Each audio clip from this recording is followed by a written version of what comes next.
Hi, this is Jeremy Moskowitz, and in a previous video, you saw me use PolicyPak scripts to enumerate the computer side of Azure Active Directory and figure out what computer groups you're in, and also enumerate the user side and figure out what groups the user is in. In this video, we're going to take what we learned in the first video and get it to work with PolicyPak Cloud, and it's pretty easy. You're actually going to take all the stuff you've already done, get it into Notepad land, and then get it into PolicyPak Cloud.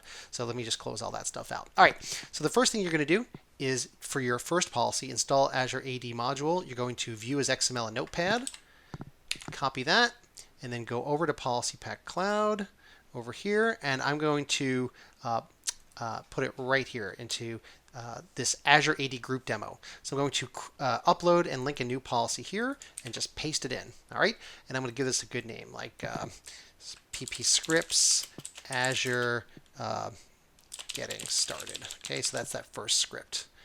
All right, then the second script is already done too. Whoops, go back over there. Here we go. That's the get computer groups one. We'll once again view it as XML in Notepad, copy it. We've already done all the work, which is to say we've already encoded our user for the lookup and also our credentials, and it's already in PolicyPak scripts XML format. So we're just, like I said, we're just taking all this stuff. We're going to go over to PolicyPak Cloud. We're going to upload and link a new XML here, and I'll paste that in, and then I'll call this PP scripts Azure AD user side, computer side rather, and then we will save that. And then we've got one more to go. Okay, so that's, you can see it's in order how I want to do it. And then we'll do the last one, which is over here, nope, over there. And we'll do this, just grab the user side guy right here, right click and open a notepad, copy that puppy, go back over here, and we're going to upload and link a new XML here, and we'll paste that, and now this is on the user side. So PP scripts user side. All right, so let's just stop right there and see if it works.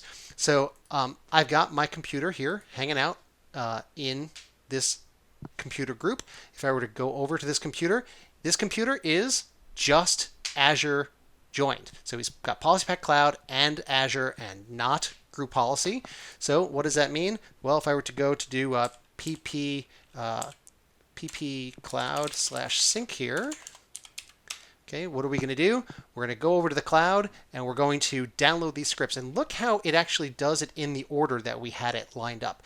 It has to do the Azure getting started first, then it has to do the Azure AD computer side second, and then lastly Azure user side. Just to show you that ordering here, you can see if we go back to the policies here, that's the order. You can change the order. By moving things up and down. Here we go, change policy link order, but you don't have to. In this case, if you do it in this exact order, you're ready to go. Also, as a troubleshooting step, which I didn't show in the last video, which is kind of good that I'm going to show it here, what you may need to know is, did the script run or not? Well, how do you know that?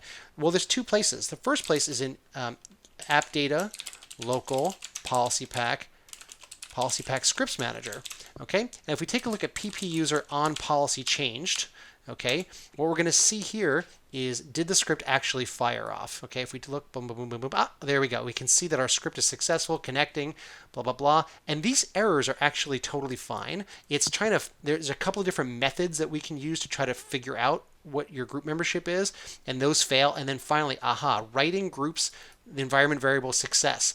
Now, on the computer side, this is in a slightly different location. This is in program data, PolicyPak scripts manager. Okay, and then if we take a look at PP computer on policy changed, okay, if we take a look here, there we go. We can see some output is there, and we can see that it did the work. Ding, ding, ding, ding, ding, and bang. So it says that, well, it looks like it got the, yep, there we go. So we can see that writing user groups to the environment variable successful. So it did the work. Let's see if we actually see them. Now, this first time, you may not see them. The first thing you actually have to do is close all the DOS boxes. But if I take a look and type set, if I don't see them right away, which I don't here, don't panic, okay? What I'm going to do is simply log off here and log back on and then the second time around it should kick in. So let's go ahead and check it out. Log back on as eSales User 1, Azure only guy. Okay, Azure only guy here. All right, so we type set at a command prompt here. There we go. We can see, oh, it went by a little fast because this thing's flipping out. Yes, I want to close all that. Okay, if we were to go back to the top, there we go. We can see Azure AD computer groups and Azure AD user groups. So there we go. We're querying Azure, getting those items just like we said. So then how do we take that last thing? How do we take a group policy preferences item? So what we'll do is we'll find that group policy preferences item, that hello world guy. Remember, in my previous video, I had an item level targeting that would use the WMI query item type, okay? And the way I did it was I used the example query that I supplied in the download here. And remember, you got to nuke that namespace area. So I'm just going to take this item, drag and drop it to the desktop, and then get it into Notepad. Okay, I'm just going to get rid of all this stuff. So I'm going to drag and drop it, and I already have it here because I did it earlier today. So I'm just going to go ahead and open with Notepad. So I've got this guy again. I'm going to take him, then I'm going to go back to PolicyPak Cloud, and I'm going to lastly upload and link a new XML here, and I can just paste that whole thing in and call this GPPrefs shortcuts only for sales Azure guys. Okay, something like that.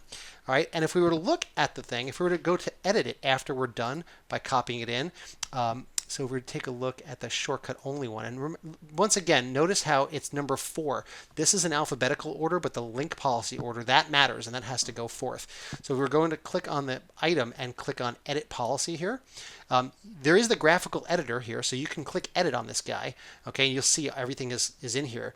When you go into the item level targeting, you can see that it's actually performed the work. And look, it looks exactly like it does in group policy land. It's doing the query, okay, so it's looking for my eSales users, whatever. And remember how namespace has to be nuked. So you're welcome to do the creation of the policy inside the PolicyPak cloud editor, but just remember that you got to get it exactly right, or this next thing's not going to work.